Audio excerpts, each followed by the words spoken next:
So welcome to this session on modeling theory. And so modeling theory has been proposed by David Hastings, or at least from where I have taken this concept is from a paper by David Hastings, which I will be sharing it with you on the platform. And to see it in action, we need to take some example as well. So I have chosen for today mass spring system. Okay. Right. So now the modeling theory basically consists of 4 stages. The first stage is what we call as description stage. Second stage is the formulation stage. Description stage is where we try to describe the system. Okay. Now, what do you mean by describe the system? So, when you're trying to study a system, you have certain object. So you have to discuss what type of object. So for example, in this case, we are having a mass spring system. So what is the object that you are trying to study? You are trying to study the mass, which is held by a spring, and that is held by a stand, and that is on top of a table. Okay. And so is that enough? Not enough. If you want to describe the system, you have to also describe what is the composition of the object. Okay. So the mass is made up of what? Is it a thermocol ball? Then obviously it will not be able to. If it is too light, it will not be able to execute oscillations, right? Because it will have damping.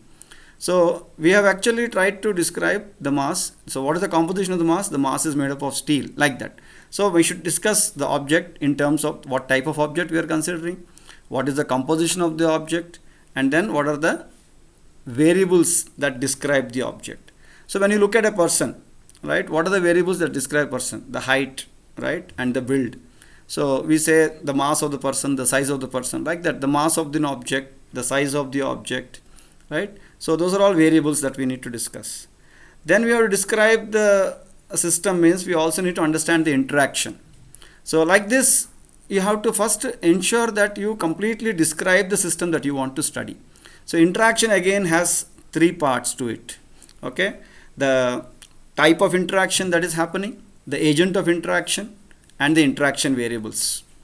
And similarly, when you so interaction, type of interaction, you understand what I mean. What is the type of interaction that is happening here, right? That is it's an interaction between the mass and the spring, but that's alone not enough, right? Actually, when you put the mass onto the spring will expand and then it will take a new position.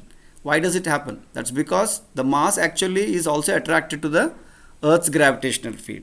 So Earth also becomes a part of the system. Only then it's a completely closed system. So you see, this is how we have to sort of completely describe so that we can understand. See, unless until you ask questions for each part to yourself, why is the mass moving? When the spring is separately there without the mass hung to it, it is this much distance. Now you put the mass, it has come down. Why did it come down? Because any object, if you leave it, it will always tend to move towards the Earth. That is what is the fundamental thing, right? Which helped Newton ask the question, why did the apple fall down? And so any object will try to fall towards the Earth. That is a gravitational force. So the agent of interaction is Earth. The type of interaction is a gravitational interaction. Okay. And then we have to discuss, the interaction variables. So what are the various interaction variables which are present, right? Now different types of springs can be there. So when we are trying to describe the object, we described the mass, but we did not describe the spring. Okay. So spring also needs to be described. Spring has, certain properties. When you look at the spring, it is a coil of wire, right? So the coil of wire has certain thickness, what we call as the diameter of the wire that is being used. But then the size of the ring that you make to make the spring, that is the diameter of the spring, that also makes a difference. And what is the quality of wire that we have used? What type of wire? Is it a steel wire? Is it a brass wire? Right? That is also going to affect the properties of the spring. So then the length of the spring, that is how many number of coils you have kept, that is how many number of these, rings are there within the spring. So number of rings, diameter of the ring, and then the material used in the spring. All this will give rise to what? We call it as spring constant, right? So to describe all these things together, all that we need is one spring constant. The spring constant will depend upon the material of the spring, the size of the spring, as well as the diameter of the spring and the number of rings in the spring. Okay, so obviously one were to study the exact details, one can get into more detail, like how to prepare the spring, and but that is not our aim here. Our aim is to understand only how does the mass spring system execute the oscillations. So that is why any question, any definition will always have certain terms which are not defined still in it. Okay, so similarly any description can go on, and then you will automatically reach the atomic level or even maybe quark level. Okay, but depending upon at what size of the system, at what level we are describing or understanding the system, that's why there are different layers. So at particular layer you have to appropriately describe the system. That means you have to ask the right questions so that you get the right answers. Okay, so interaction. Then comes, is it enough to describe the system? That is, what do I mean by describe system? Can I describe, how the mass is oscillating, executing oscillations? Obviously with respect to what is it executing oscillations, right? If I ask, how far is the laptop right now with me, then I can tell. Where is the, how far is the laptop? You'll ask, sir, from where, right? So that is what is called as a process description. Process description has what is called as reference system. So you need to define a reference frame. So these are all what? These are all theoretical tools. We have come up with these tools so that we will be able to communicate with each other, and we are able to have a standard platform where we are all able to agree with each other. That's why we create a reference system. So reference system has to be chosen. That means you choose a Cartesian coordinate system or you choose a spherical polar coordinate system. Whatever reference system we choose, we have to give an explanation as to why we chose that system. And then finally, we have to specify the state variables. So you see, object variables are like mass. Interaction variable is the spring constant. That is what will, try to tell you how stiff the spring is. The spring constant will tell you how, so we have, that's why we have hard springs, right? We have soft springs. So that is the thing. So the more stronger the stiff constant, the more harder the spring. That means more difficult, more amount of weight is required for it to really execute oscillations. Okay, and then the process. So we have to describe the process. That is, what is the process? The process is when you try to pull the spring and leave it, it will execute oscillations. So what do you mean by execute oscillations? The position of the spring changes with respect to time. That is what we call as the evolution of the system. That is, the system evolves with respect to time. If you simply leave it, it is a static system. So what is happening in a static system? The forces are exactly equal. That is, the gravitational force acting downwards is equal to the restoring force within the spring that has been developed because of the expansion of the spring. So if these two are equal, then the object is at rest. So basically, to explain the state of the system, we have to specify the position of the system, right, as a function of time. So that means there are two fundamental state variables. One is time and another is position. The third one optional, but typically we can also discuss the velocity, right? Because we all know that when we move towards from Newtonian mechanics to Lagrangian and Hamiltonian and all that, the space in which we are talking changes. Okay, that we will discuss later in classical mechanics. So right now, this is what I mean by describing the system. This is the first stage in modeling. Whatever system you are trying to study, any physical system that you are trying to study, first perform a complete description of the system. Complete description involves all this. So that's what I am saying. Like, when even though we have gone through so many models, even today I find that, when I ask the typical question, okay, what is the agent of interaction? Then students try to struggle actually as to why, to be able to clearly specify what is the interaction. And that's why these are good handles. Handles means what? They are pointers. Did I talk about this point? Did I talk about this point? Did I talk about this point? Then I am completed my description. After description comes the formulation stage. So in formulation stage, what we are doing is, whatever interactions we have described, those interactions are you try to express them using a mathematical equation. Okay, so that is called an interaction law. So for example, gravitational interaction. Gravitational interaction is, there is always a force acting between any two masses, right? And the force is proportional to the product of the masses and inversely proportional to the square of the distance between them. So F equal to capital G, where capital G is the gravitational constant, into m1 m2 by r squared. What is this? This is the gravitational interaction. That's an interaction law. Okay. So like this, for example, in our case, now when you are talking about mass spring system, what is the interaction? Interaction is due to the spring constant, right? So what is happening when you try to expand the spring? There is a restoring force. So how is the restoring force modeled? Mathematically, the restoring force will try to pull the spring back to its original position. So if there is a displacement of the object, by a small value, let us say x, then the spring got expanded by x. That means there is a restoring force which develops, which is proportional to x, or actually in the opposite direction. And the proportionality constant is the spring constant. So F equal to minus kx is the interaction law. See, this is how you formulate the law, or try to formulate a law. That is what we are saying. We are making an assumption. So for example, here we are assuming that the air resistance is 0. The mass is strong enough that it can overcome the air resistance. But if the mass is not really strong enough, and if the air resistance comes into picture, or you try to put the mass spring system into a beaker of water, okay, then what happens? Then you have to not only model the restoring force, you also have to model the resistive force, right? So the resistive force, now how do I mathematically model it? So I have to say that it is either proportional to position, or velocity, or maybe acceleration, or square of the velocity, or square root of velocity. So this is the idea of modeling. What are we trying to do? We are trying to make an assumption. We are trying to hypothesize, okay, that this particular force has this kind of an, how do we get to this? These also we get to understand when we perform experiments. So by observation in the experiment, we can try to model the interaction as a particular kind of interaction. So for example, Earth is moving around the sun, right? How do I model it? That's what Newton did. He modeled it as g m1 m2 by r squared. Okay.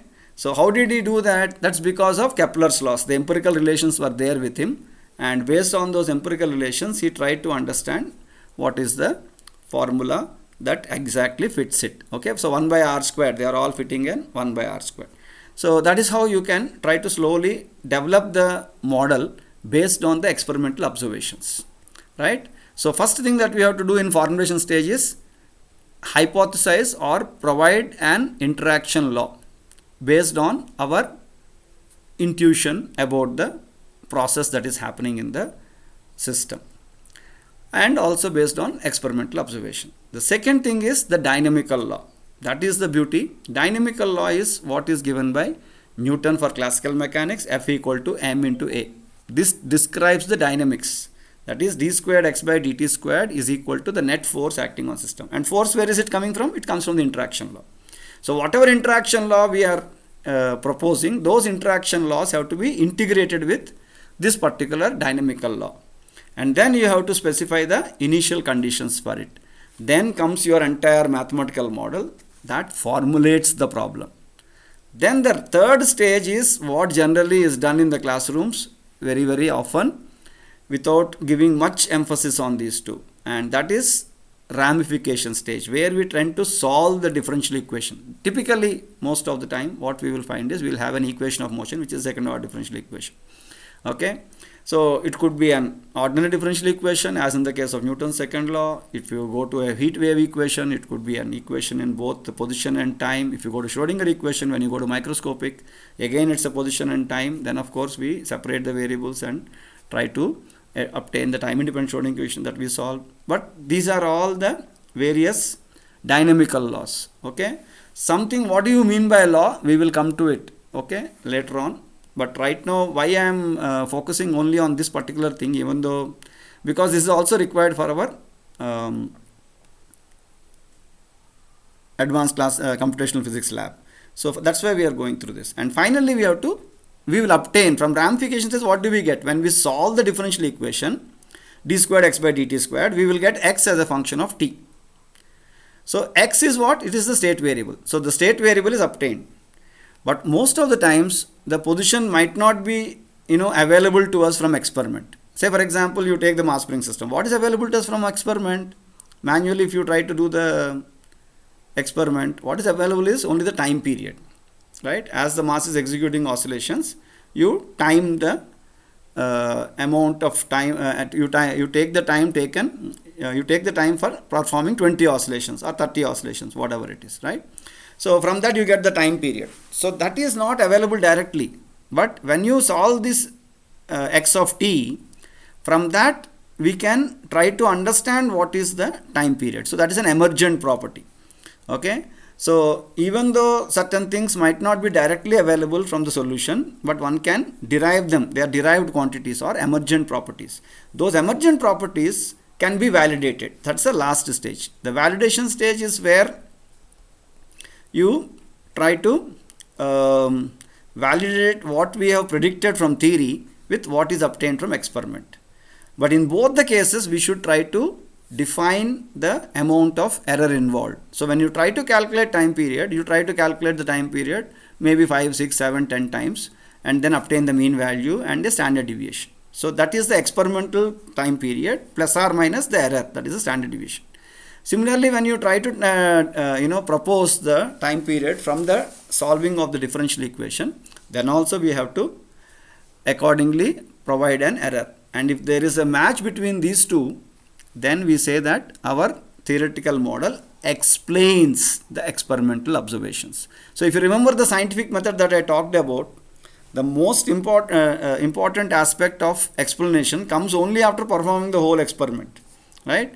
So you have taken, first you have observed, then you collected data, then you analyzed data, then you obtained certain empirical relationships. Empirical means relationships which are obtained through experiment. Okay, and those empirical relationships are now need to be explained. Explained means you try to model. That is where theoreticians come into picture. So a theoretical model tries to explain what is the reason for that particular observation of time period. Okay, and if this explanation fits the experimental observation, we say that our explanation has some weightage.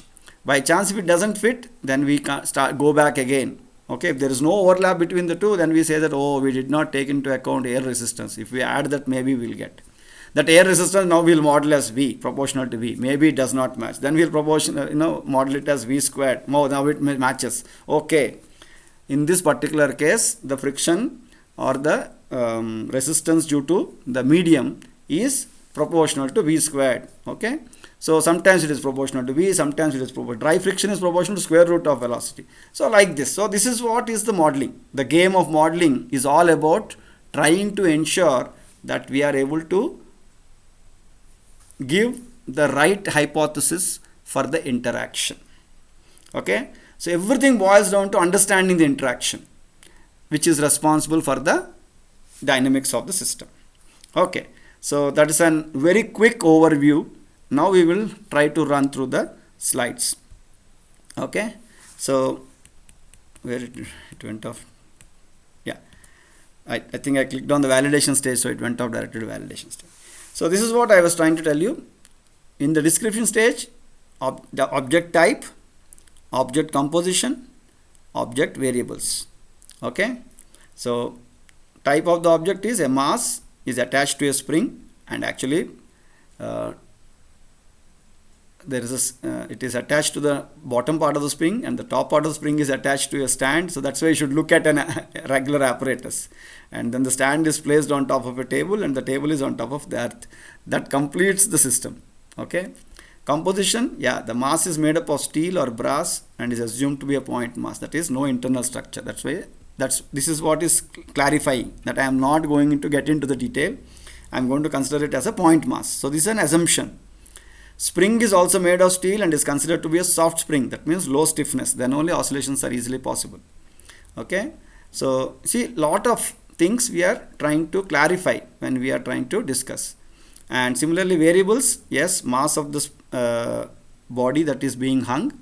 What about the mass of the spring? That's what I told. In case our time period doesn't match, and if the spring mass has been very large, then we have to include the mass of the spring into the formula.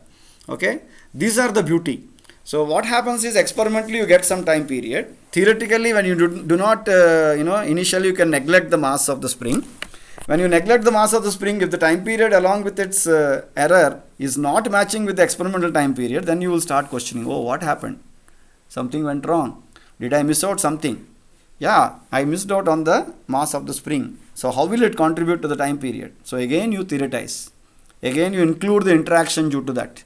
And then reobtain the formula. Then it matches. Oh yes, we are having a good match between theory and experiment. That means one should also consider the spring mass.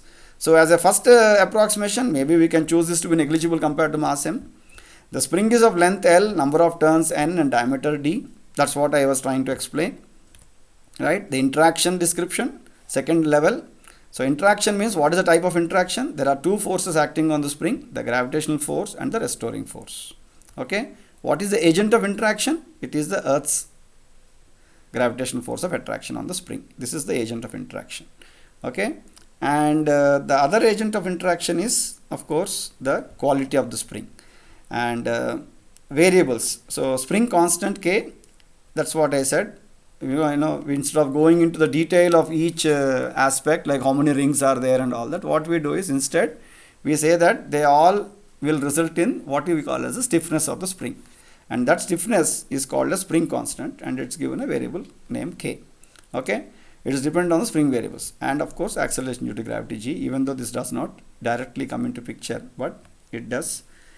Without it, there is no reason why it should actually again try to stay there. Okay, so process description, difference system. Let us choose the positive x-axis to be vertically downwards. So I said we have to have a picture of the mass spring system in front of you. You are having a spring and then you have mass. Because all of you have done that, that's why I didn't put it here.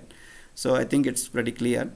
And origin we will choose at, see, that's what. Now there are two ways we can choose the origin. You can choose at the top of the spring, where the spring is being held, or you can choose at the center of mass of the mass. So you choose the origin at the center of mass. That means the displacement with respect to the center of mass, how much the mass moved, only that is required for us. So when the system is in equilibrium, mg is equal to ks, kx, and then at that particular stable configuration, at the center of mass, we will choose the origin. So that is how you have to specify the reference system. Okay. All of you know why a reference system is important. The reference system is what ensures if your choice of reference system is simple, then your equations will become easy to solve. Okay, so that's why the appropriate choice of reference system is very important. Then come the state variables. As I said, time and position. Velocity can be optional. That also could be considered as a state variable. Then comes the interaction law. Now we are come to the second stage of modeling, that's called formulation. And so here the restoring force is modeled as being proportional to the displacement, and it is in the opposite direction. So mathematically we can express it as restoring force proportional to x, but in the minus direction, so minus kx. See, this is a one-dimensional problem, so we don't need to bother about I hat, j hat, k hat and all that. Okay. Otherwise, if you take a projectile motion, then we might have to look at 2 dimensions. Then of course we can try to think of situations where we have 3-dimensional motion. Okay. So where k is the proportionality constant, and then the dynamics of the system are governed by so first thing in formulation stage is interaction law. Second thing is to identify the dynamical law. So dynamical laws can be easily identified by us by knowing what kind of system we are studying. So if you are studying a classical system, that means we know what is a classical system. Classical physics only is right up to for macroscopic dimensions and for low velocities. When the velocities of the particle will reach the speed of light, then relativity takes over. And when the system size becomes micro dimensions, that is less than 10 power minus 6 meters, then quantum mechanics takes over.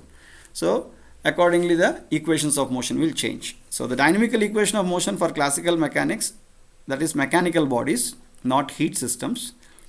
Okay. And for optics, it is different. For electromagnetism, you have Maxwell's wave equation, right? So like that. So here it is mx double dot is the equal to the net force acting on system. Net force acting on system is only the minus kx. Why? Because mg has already been taken care. That is what is the choice of our reference system. Okay, mg equal to kx has already been taken care. That's why we don't need to bother about g anymore. Okay, have you chosen if you have chosen this one at top and then considering the displacement, then also maybe that also might come into picture, but of course it will get cancelled. Okay, so mx double dot is equal to the net force acting on system. So substitute the net force, the only force acting, net force, the other forces got already balanced by the initial displacement. Okay, so the net force acting is only minus kx. So you substitute minus kx here. Now you have to define the initial conditions. How do I define the initial conditions? Okay, so to define the initial conditions, we have to again imagine how are we performing the experiment. The way we are performing the experiment is we have an spring and then you have a mass. Okay, the mass is slightly pulled downwards and then released. That means what? We have given it an initial displacement. Let us call that initial displacement as some value a, capital A, and then we just release it. That is, initial position is a and initial velocity is 0. See, this is a second order differential equation. That means it requires both x dot and x. Only then you will get a particular solution. Okay, so initial conditions here are position and velocity. Both have to be specified, right? So that will take care that you will get the right this one. Okay, so that's what it is. So x double dot, now we substituted from the interaction law. M was this side, mx double dot equal to minus kx. So x double dot equal to minus k by m times x. So what we are trying to do is, now this k by m we will write it as omega naught squared. Okay, some constant, and that gives the frequency of oscillation actually. So the spring is given a small displacement a. We will tell you why it gives the spring frequency of oscillation. But basically here at this point we should only say that omega naught squared equal to k by m, some constant. The spring is given a displacement a and the initial velocity is 0. This is not required. This is one of the initial conditions. Okay, one can straight away give it an displacement and also release it with some force, with some velocity. Okay, but this is one of the easiest ways to give a displacement. So these are the initial conditions, and now you see the mathematical model is ready. Object variable is m, interaction variable is k, equation of motion is this, omega naught squared is a constant, x of t equals 0 is a, v of t. So when you specify the equation of motion, you specify the variables and specify the initial conditions. This is the mathematical model for the mass spring system that we are studying.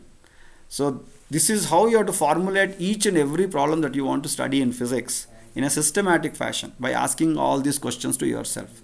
Then you will be able to think and try to come up with your own models. Okay, the next step is pretty easy. You have to solve this equation of motion. So it is x double dot plus omega naught squared x equal to 0.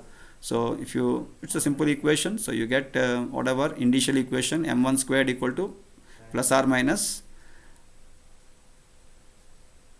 this is a minus sign here. So plus or minus I times omega naught x. So exponential I omega naught x, exponential plus I omega naught x.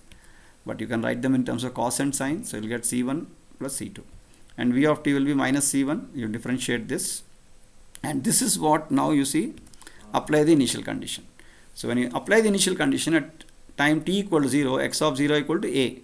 So time t equal to 0, c1 you will get, cos omega naught t will become 1, sin omega naught t will become 0. So c1 times 1 is equal to a. So c1 is a. Okay, and when you apply the initial condition v of t, now then what you will get at t equal to 0, this goes to 0, you will get c2 into omega naught times 1 equal to 0. Omega naught is not 0 because there is a spring constant and mass, therefore c2 is 0. So therefore x of t is a cos omega naught t, and when you differentiate it you will get v of t equal to minus a omega naught sin omega. But this a cos omega naught t is what tells you that omega naught is the frequency of oscillation. Here we should write that omega naught is nothing but frequency of oscillation. So it depends, the frequency of oscillation depends upon the spring constant k and the mass m. Now comes the validation stage. So for validation stage, obviously you see it's not very easy always to obtain x of t, but then I will show you another method when I teach classical mechanics. So we will be teaching you what is called as video motion analysis. Okay, so we can take the video of the mass spring system in oscillation, then we can use this particular software called tracker and obtain position versus time and velocity versus time. Okay, so that means we can actually try to match this position as a function of time with the obtained position experimentally with the function of time. If they both match within the experimental errors, then we can say that our modeling is validated. If it doesn't match, then we have to look for what else we want to include in the interaction. And finally, we should be able to obtain a good match between the theoretical and experimental values. Okay, so time period is taken for one oscillation, obtained measuring T20 for 20 oscillations, and theoretically we get time period from this omega naught. Omega naught is what? That's the angular frequency. Omega naught is 2 pi f into t. Okay, so that f is 1 by capital T. That is the time period. So omega naught is 2 pi by capital T, and that's what it is. So we can obtain theoretically also, T theoretical will be 2 pi by omega naught, because omega naught is k by m. Okay, now comes the question, from where will I get k? Right, mass has to be measured using a physical balance. Okay, k, how will you get k? You can get k by simply trying to do a static method. Okay, keep on adding various masses, and one by one, one mass you add, so you will see the extension, then second mass. Basically Hooke's law.